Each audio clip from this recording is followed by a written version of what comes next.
My parents kicked me out while I was 7 months pregnant for not paying rent. Now they want to meet my son after everything they did to me. I, 28, female, recently gave birth to my son about 2 months back. I've been living with a friend in her apartment. It's pretty cramped up here, but it's a better living arrangement than my parents' house. I'm a single mom. My ex-boyfriend is the father of my child, but when I told him that I wanted to keep the baby, I gave him the choice to walk away, and he chose to walk away. He doesn't want to be a part of the child's life. I did demand child support, but the payments only started coming in once our son was born. The terms of our agreement stated that he'd only be obligated to pay child support after the child was actually born and until he turned 18, and only after paternity had been established. He and I have no other contact apart from him sending the amount we'd agreed upon every month. I'm a freelance photographer, so there was no way that I could go back to work after the 5th month because there were quite a few complications, and I had to depend on my savings. I moved out of my rented apartment and asked my parents if I could live with them until my son was born. My parents and I don't really have a great relationship because they don't like my choice of career, but they agreed to let me live with them since I was pregnant. They didn't discuss anything about rent with me, so I assumed that I'd be living there for free, which was a far more preferable alternative than having to spend my money on rent every month when I wasn't working. So I lived with them for the first 2 months without any problems, and it was actually quite pleasant. I did contribute in my own little way by paying for groceries since I was the one who was consuming the most in that house, and also contributing to the water and electric bills. It wasn't a lot, but I was trying not to be a freeloader, and even that wasn't enough. In the first week of my 7th month, my parents told me that they didn't want to bring this up with me because it was embarrassing, but they needed me to pay rent. I was a little taken aback because they hadn't talked about that when I first asked them if I could move in with them, and I thought that the whole point of me living with them would be that I wouldn't have to pay rent, but they'd assumed that I was going to pay to live with them, and it hadn't even occurred to them that I might be wanting to live there for free because I was pregnant and out of work. They thought that I was eventually going to pay and didn't want to talk to me about it because it seemed tacky to talk about money. I told them that the only reason I'd move back in with them was because I couldn't actually afford to pay rent right now without burning through my savings, and I needed to save money because my pregnancy wasn't going to be an easy one. So, in case of any future medical emergencies, I needed to know that I could depend on my savings. Even though I did have medical insurance, it never hurt to be double safe, which is why I was being a little too financially conscious. But I could understand that they obviously didn't want to have a freeloader in the house. So I told them that once my son was born and I went back to work, I'd pay them the entire amount in one go, whatever I owed them. They just needed to let me live with them for free until I went back to work and could afford to pay them the rent money. This was a negotiation that I couldn't have with other landlords, but since these were my own parents, I expected them to be a little lenient. And I definitely did intend to pay them as soon as I could afford to. I'm not a thief. But my parents were skeptical, and after some deliberation, they told me that they couldn't just let me live there for free. If I wanted to live with them, then I certainly needed to pay rent, or I'd have to leave. It felt terrible that my own parents were kicking me out over something like this, and I tried to reason with them. I even told them that I was willing to sign any legal document that they made me agreeing to the fact that I'd pay them as soon as I went back to work, or even as soon as the child support payments started coming in. But they weren't ready to budge, and told me that I could either pay them right then, or I could leave. I tried to plead with them, but nothing worked, and eventually I had to pack my bags and move in with this friend of mine. She was kind enough to let me live with her, even though she herself isn't that rich. I promised her that I wouldn't be in her hair for long, but she told me that it didn't matter and made sure that I was comfortable. She took really great care of me, even more than my parents did while I was living with them. I'm very grateful for my friend because, had it not been for her, I probably would have been in big trouble. Now that the child support payment checks are being cashed, I can afford to split the rent and contribute. And once I'm fit enough to go back to work, then I'll be looking for a place of my own too. I was very upset about what my parents did because it wasn't as if either of them were poor and couldn't afford to let me live with them for a while without paying rent. My dad's a banker and my mom works in a marketing agency, so they definitely didn't lack anything financially. They were just being selfish and kind of miserly, which is why I didn't speak to them after they kicked me out. They did try to talk to me normally even after I'd left, but I didn't respond to their calls, and neither did I reply to their texts. I just didn't have anything to say to them, and I really didn't know what they had to say to me after what had happened. So, we didn't have any contact. Now that my son has finally come into the world, I've been posting about him a lot online, not his face or anything though, and everybody knows that I'm a mother now.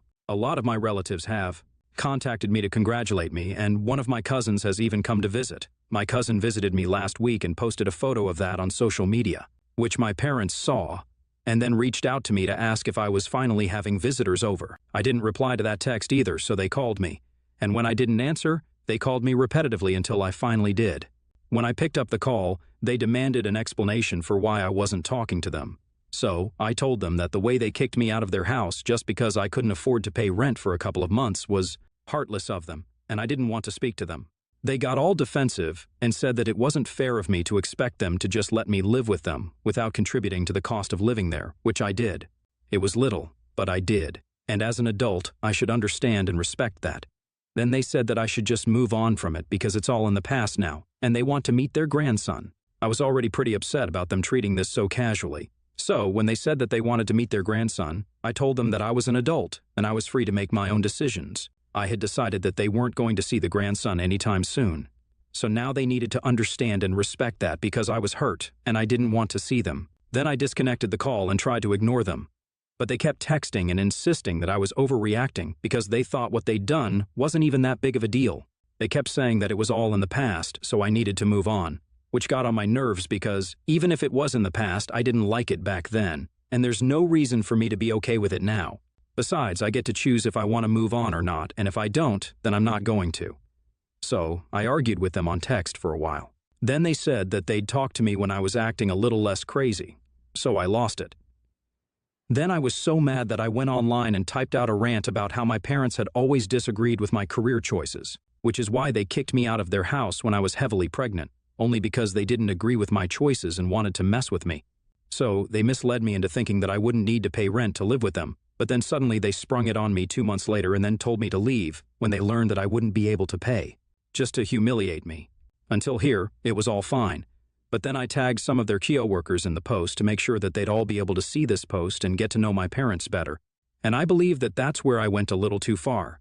So now, all my relatives are against me and believe that I need to apologize to my parents. I have talked to a couple of my friends about this, but they think that what I did is not that bad because my parents were trying to gaslight me and didn't drop it even when they saw that I was clearly very stressed out, and they actually implied that I was crazy for reacting the way that I did.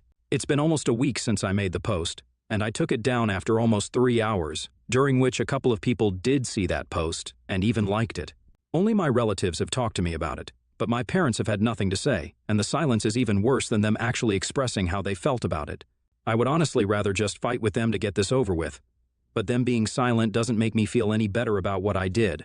I genuinely don't understand if I should apologize to them or not, and I feel like both my relatives and my friends have a really strong point. I personally have no idea what to do, and I'm completely blank, so I'm here on Reddit to ask you guys what you think I should be doing about this.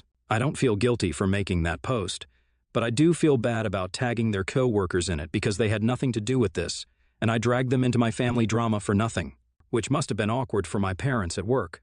AITA for tagging my parents' co-workers in a post about them. Update 1.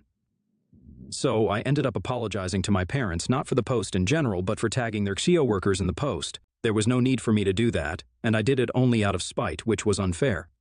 I sent them that text yesterday, but they still haven't replied to it yet. The only link I had with the rest of my family right now, my aunts, uncles, and cousins, is the cousin who came to visit me last week. He's the only person still talking to me because everybody else is just way too angry. He told me that the only thing people are talking about in my family text thread is that post.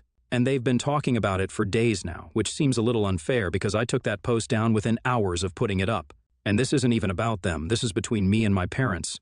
So I don't understand why they have so many opinions about it. I was going to apologize to the rest of my family, but I don't think that they deserve it or need it because I didn't say anything bad about them. The people that I did mess with, I apologized to them, and now it's up to my parents if they want to forgive me or not. But my relatives have nothing to do with this, so they need to keep their mouths shut. My cousin has sent me a couple of screenshots of whatever discussions have been going on about me in the family group. And all I can say is that I'm really glad that he's on my side because the things that are being said about me are really awful. And honestly, it all speaks more about their characters than mine. They've made really nasty comments about me being a single mother, and there's also been a lot of speculation about why exactly my ex left me. Let me just say that none of the theories have anything good to say about me.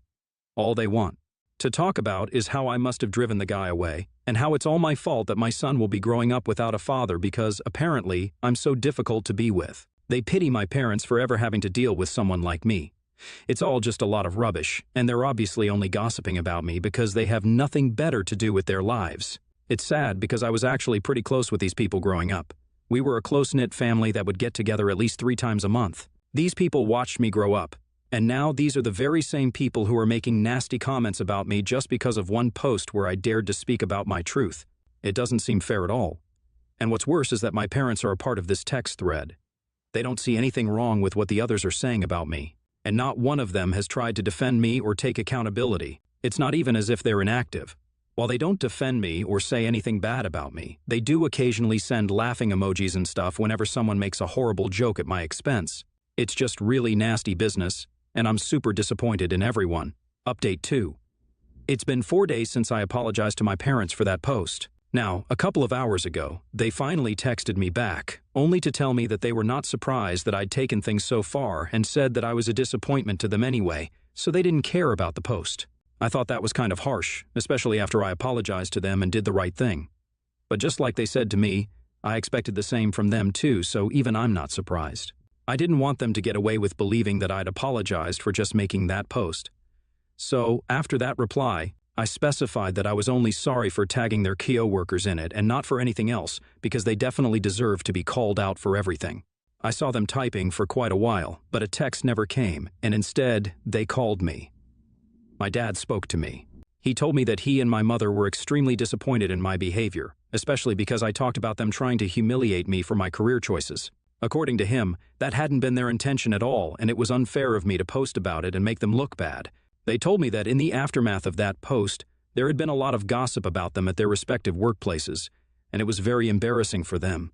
My mother had even been targeted by a couple of her Kyo workers and had been reprimanded by her boss, and it was very insulting. I told them that I did apologize for that, and I also took that post down within a couple of hours of posting it. I can't exactly go back in time and undo what I did, so they have to make their peace with what happened. And also, they'd been very unkind to me when I was pregnant, but I'd made my peace with that, and I had let them go. It was they who tried to reach out to me afterward because they wanted to see their grandson, even though they were the ones who caused me so much stress and suffering while I was pregnant by forcing me to move out. And then they tried to pass me off as crazy for being mad at them. They'd never apologized for any of it, even though, according to me, what they did to me was worse than what I did to them. So, they should really count themselves lucky that they even received an apology. That didn't go down well with my dad, and he said that he could have filed a defamation lawsuit against me if he wanted to. But he forgave me because I was his only daughter, and I should be grateful for it. So I told him that I was indeed grateful, and I just expected him to be the same way because even though I had apologized to him and my mother, they treated me like a second-class citizen after I became an adult. In the past, when I first told them that I didn't want to go to college and instead wanted to learn photography, we had a lot of fights over it. They used to say a lot of horrible things to me, including things like wishing I was never even born and that they hoped I got lost and never came back. I hadn't mentioned those things in my post. If I had, then they probably wouldn't have anybody on their side right now. So, I think even they should be grateful to me for not exposing them entirely. After that, the conversation just became too difficult to continue because my dad was screaming at me. If he wasn't even willing to talk, then I didn't see any reason for me to continue bickering with him. So I hung up and blocked him. I don't know if they're going to try to get back into touch with me or not, but if they do, then I'm not going to hold back. Update 3. It's been a week since my last update and that phone call with my father, and they still haven't tried to reach out to me yet. So I'm assuming that they've given up on me entirely, and it's a huge relief because I'm already pretty stressed out. I do not need more of it. I did ask my cousin if they'd been talking about me in the group, and he told me that they have indeed been a lot more active after that phone call. My relatives had moved on from that post, and the topic of me and my ex-boyfriend and stuff, but now it's my parents who keep bringing it back up only so they can talk badly about me. I guess I'm their favorite topic of discussion now, and even while they're not talking to me, they definitely are talking about me, so I'm constantly on their mind. It's just a pity that it's not for any good reason. I find it so incredible that even when they were the ones who kicked out a pregnant woman, their own daughter, they still found a way to portray themselves as the victims. They were the ones who kept pushing me and gaslighting me, and when I finally snapped and made some stupid little post, it suddenly became a huge deal, and they are now the victims forever. It's all very frustrating and ridiculous, but I know that there's nothing I can do about it, so I just have to suck it up and let them go on trash-talking me because, at the end of the day, they're doing it behind my back since they don't have the guts to say any of it to my face. My cousin is on my side, and I have great friends. I'm also hoping to go back to work in a couple of days to get my life back on track, so I'm not going to worry about any of these irrelevant people and only focus on myself. Update 4. I finally started working again today, and due to some weird miracle, today was the day that my parents chose to come visit me at my friend's place. My friend was at work, and I had dropped my son off at another friend's place for a couple of hours since I was at work. So, there was nobody at home, and I don't check my phone unless it's an emergency while I'm working. I didn't even realize that my parents were waiting outside her apartment. They kept texting me, my mom, since my dad's blocked, for almost an hour before they finally decided to leave. I only discovered it after I was done with my work and it was time for me to go back home. All the texts were about how this was super insulting for them because they were visiting to see their grandson for the first time. And I didn't even have the courtesy to be at home to receive them. They said that not only was I a terrible daughter, but I was also a terrible mother for taking my son with me to work, which is what they assumed I did. The texts were all very entitled and bipolar, because in one text they were telling me that I was a horrible human being, and in the very next one, they were talking about how desperate they were to see me and their grandson, and that it was unfair that I was depriving them of that opportunity. I cannot even begin to understand why they'd expect me to let them visit me or meet my son after everything that they'd said to me and about me behind my back. I'm honestly just glad that I wasn't at home. I regret even telling them where I was going when I first left. I really shouldn't have done that, but I wasn't thinking straight at the time. But now this is just more of a reason for me to move out as quickly as I can. I'm going to miss my friend, but I don't want to bother her any longer, and I know that if my parents are aware of where I'm living, then they'll definitely try to come to visit me again. And I certainly don't want to create any trouble for my friend. Update 5. Hi guys. So I moved into my own apartment last week. Yeah, it finally happened, and I'm really thankful for everything that I have. My friend was pretty sad to watch me go, but she understood. I can't say that she'll miss any of my son's midnight crying sessions. My own place is a lot smaller, but this is all I can afford right now, and I know that as I continue to work, I'll get back to where I was in no time. It's been a month since my last update, and I blocked both my parents on every platform possible after they tried to visit me because I didn't want them around. They haven't tried to get in touch with me directly again after that, and I have my fingers crossed that they won't be able to find out where I am. I changed my phone number, and I told my friend that if my parents ever show up at her apartment, she definitely doesn't need to open the door. If they try to bother her, then she's free to call the cops. I'm just hoping that it doesn't come to that. Now, it's just me and my son, and we're definitely going to make it big. I'm just so sure of it.